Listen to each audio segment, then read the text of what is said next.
ইরানের সর্বোচ্চ নেতা আয়াতুল্লাহ মুস্তফা খামিনি বলেছেন, উপসাগরীয় দেশগুলো আর মার্কিন সামরিক ঘাঁটির ঢাল হিসেবে কাজ করবে না এবং এই অঞ্চলে যুক্তরাষ্ট্র আর নিরাপদ আশ্রয় পাবে না। মঙ্গলবার নিজের টেলিগ্রাম চ্যানেলে দেওয়া এক বার্তায় তিনি এসব মন্তব্য করেন।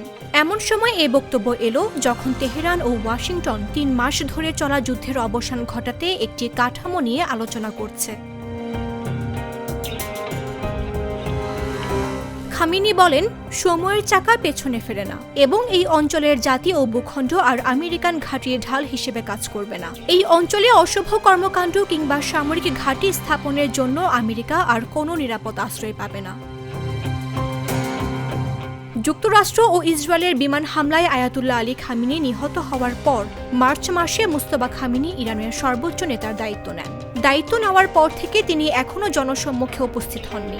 এদিকে ইরানের সর্বোচ্চ জাতীয় নিরাপত্তা পরিষদের নতুন প্রধান মোহাম্মদ বাকের জোলঘাদর দেশের জনগণের উদ্দেশ্যে দেওয়া প্রথম বার্তায় যুক্তরাষ্ট্র ও ইসরায়েলের বিরুদ্ধে কঠোর অবস্থান ব্যক্ত করেছেন। তিনি বলেছেন, লড়াইয়ে পিছু হটা যাবে না।